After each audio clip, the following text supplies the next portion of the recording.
No need to say that this year's World Junior Tournament is one of the most entertaining ones we've seen in a very long time. And thanks to EA for releasing these fantasy cards, because they definitely helped us to watch more games and have more fun. Hello YouTube and welcome back to another NHL 25 video. As you already understand, today we will talk about the fantasy cards. The sets are running out at 5 PM Eastern today, and you still have time to go and make some of these cards. And I really hope to see EA making more and more fantasy cards for future events, like 4-Nation Face-Off Tournament and stuff like that. Just because it's finally fun and it's finally getting hot community together. We're talking about the cards, we're watching the games, and it's just fun. And that's something we don't really have a lot in this year's game. As we know, there are 10 countries participating in the World Juniors Tournament, and EA gave 9 cards, excluding Kazakhstan, because they really don't have any rights to the players. We have Axel Sandin Pelika, who is currently 91 and will be upgraded to the 93 today at 5 PM Eastern. Edward Sale from Czechia will also be upgraded all the way to the 89. Eriks Matejko, Latvian legend, will also be upgraded all the way to the 89. Braden Jager, unfortunately, is still at 86. Dalibor Dvorsky, we all knew that he will score a lot of goals, but we was not expecting it to happen in such a fun way. When they played Kazakhstan, he scored 2 goals, so also will be an 89 overall. Julius Sum from Germany, unfortunately, will only play 1 more game, and that's a relegation, but still will get an 88 overall, and considering they're playing Kazakhstan, there is a huge potential that he will score more goals. Konsta Helenius from Finland is still at 87 overall, but because he will still play games against Latvia and then in the quarterfinals, there is a good chance he will still score a lot of goals. Kerry Terrence will be at 89 and still have a game against Canada and also more in the quarterfinals. Leon Mugli from Switzerland didn't score a single goal, but I would really like to see this guy scoring 1 or 2 because his card would be great. And the reason why I went through the overalls is just because to give you some kind of idea. You can see the overalls these cards started and the overalls they are currently at. The sets will be running out at 5 PM Eastern today, so you will not be able to make any of these cards. So basically, whoever you made and when you're watching the quarterfinals, it is what it is. I think this is a perfect event from EA, and this is a perfect opportunity for you to go and make cards. I know we are all stuck with the left-handed wingers and we have a lot of good cards, and some of these players would be like, oh, they are not making my team. But it's definitely fun to use these younger guys. For example, who would knew then Eriks Matejko would score 4 goals? I know one of them don't count because it was a shootout goal, but will score 3 goals which will count and is now an 89 overall. He already have 87 speed at 86 overall, so at 89 he will probably have 88 or maybe even 89 speed. He's 6'5", 210, one of the biggest left-handed wingers we have in the game. With a decent shot and decent hands, I'm not saying he's a must-make card, I'm just saying that like if your team is stacked with the smaller players, this is a really good opportunity for you to go and make a bigger player and put him, let's say, on your 3rd or 4th line. Considering he will be 89 overall with potential to score a few more goals, I really hope it happens, of course, he would be no worse than any other MSPs. Another great card is this Edward Sale, who also is 6'2", and he also plays few more games, and at 89 overall he will have around 90 speed, so really great card. We are really struggling with a lot of right-handed wingers, basically there are none. If Konsta Helenius managed to score a few goals, this card will end up being one of the best right-handed wingers we currently have in the game. Let's just assume he scored, I don't know, 2-3 goals. I don't know if he will, but let's just assume he would. At 89 overall, this card would end up with 91 or even 92 speed. The speed always goes up by 1.5 at every single overall. It's really hard to say when the number is not even. But still, even at 5'11", he would be a great card. When we talk about must-make cards, obviously Axel Sandin Pelika, I don't know, if you didn't make him, you are really missing out. He's already at 93 overall and he have plenty of games still to play, so let's just assume he scores 2-3 goals and he's the first 99 overall card we have in the hut. And the fact that you already can make a 93 overall card by just trading in 15 collectibles is the cheapest we ever seen. So if you still didn't make any of these fantasy cards, I really recommend you go and make them because you are definitely missing out. Same goes with this Dalibor Dvorsky, already at 89 overall because he scored 2 more goals. I also would say this is pretty much like a must-make card because for 15 collectibles you would get yourself a really solid center or winger, hopefully at 89 speed with a decent face-off stat, so this card would offer you some kind of line of flexibility. I know we are really stuck in the center positions, but let's just assume you are just starting out and you don't have X-Factor McDavids, any hologram icons, or maybe any even fancy MSPs. This is a cheap alternative for your wing you can use for a month or even 2. I know I'm biased and stuff like that, but I personally would say ASP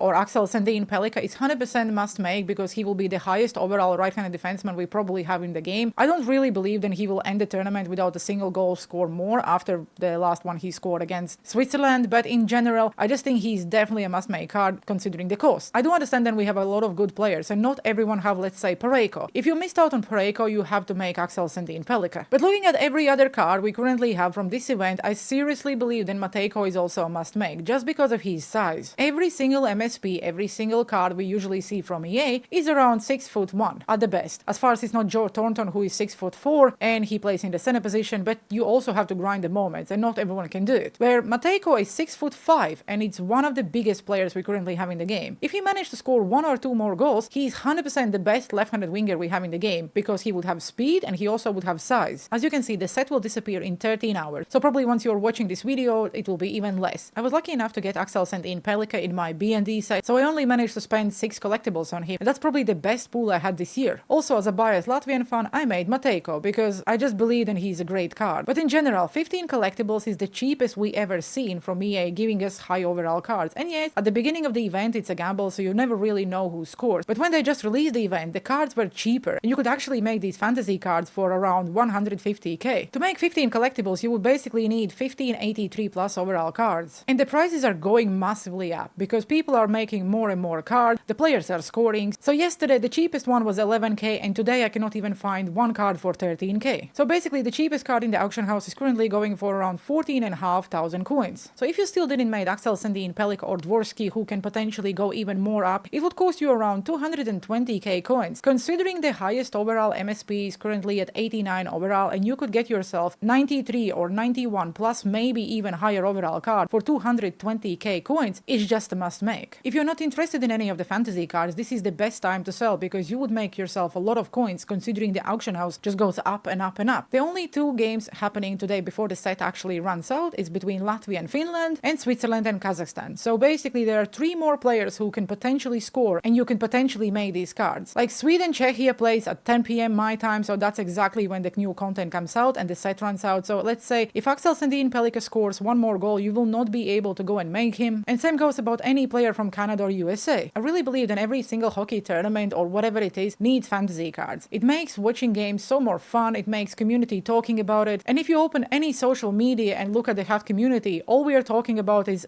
Axel Sandin Pelika scored another goal, or oh my god, Matejko scored a goal and is going to the quarterfinals. Before the World Junior Tournament and their fantasy cards, no one was really talking about HUT, because yeah, it's another MSP. Fantasy cards are making this game fun, and we don't really have a lot of fun this year, like I already said. If you still want to make, let's say, the 3rd card, and you already have Axel Sandin Pelika and Dvorsky, but you don't really have enough fodder, and like there is nothing left to grind for you, don't forget about the Gallery of Great sets, because by trading in collectibles you can still make enough cards to make one of the fantasy cards. If you still are sitting on your collectibles, and let's say you have 80 collectibles, you would be able to make 2 of these sets and end up with 8 83 plus overall cards. So that's 8 collectibles, or even if you can do this set once. I never suggest anyone buying packs, but just for your information, and let's say you want to do the Gallery of Great set because you really need some cards to trade in for collectibles, there are plenty of packs giving you collectibles. For example, this 187,500 coins would give you 20 collectibles. So that's pretty much half of what you need, and you could potentially pull some of the event cards you can use in this set as well. Another good way of making an 83 overall card is this Team of the Week set. By trading in 5, you will get yourself 1 fantasy collectible. And in my opinion, it would be a really good value. You know why? Because you probably have plenty of untradeable 80 overall cards. And also, if you go and search the auction house, people are selling these cards for 208,000 coins. You can even snipe them for 2,500 coins. Let's say you buy them for 280k coins. It's still cheaper than just buying an 83 overall card from the auction house. So I personally recommend you doing the Team of the Week 83 overall cards instead of actually going and buying, let's say, an 83 in the auction house. I did mention this in my content breakdown video, but I don't think people really realize that by trading in 80 overall cards, you can get yourself 183. And a 183 means 1 collectible. This is just something to keep in mind if you don't have any more coins but have some 80 overall cards and you really would like to get one of the fantasy cards before it runs out. And the last thing I want to talk about before we end is the actual price for an 89, 91 or 93 overall cards. As you already know, the highest overall MSP currently in the game is 89, so we don't really have any high overall cards outside of fantasy card. And if I just look in the auction house between 89 all the way to the 93, you can see that most of the players under 230k will be these PWHL players. And because of their size, not a lot of people are using them, but I'm just giving you some kind of perspective. If you need to spend 230k coins to get yourself a 91 overall card or 93 overall card or even 89 overall card, and yes, I say overall a lot because I was being told about that, but you know what I mean. So yes, in my opinion, this is the best event for the value you can spend and get yourself a good player. And I'm really happy to see so many people making these cards, so many people talking about it, and I really hope this is something EA will keep releasing during the NHL 25 game cycle and also will bring it back in NHL 26. Let me know down in the comment sections below, how many fantasy cards did you make from this event? Are you making any more before the event runs out? And I really hope you enjoyed today's video. Have a good one and see you on the ice.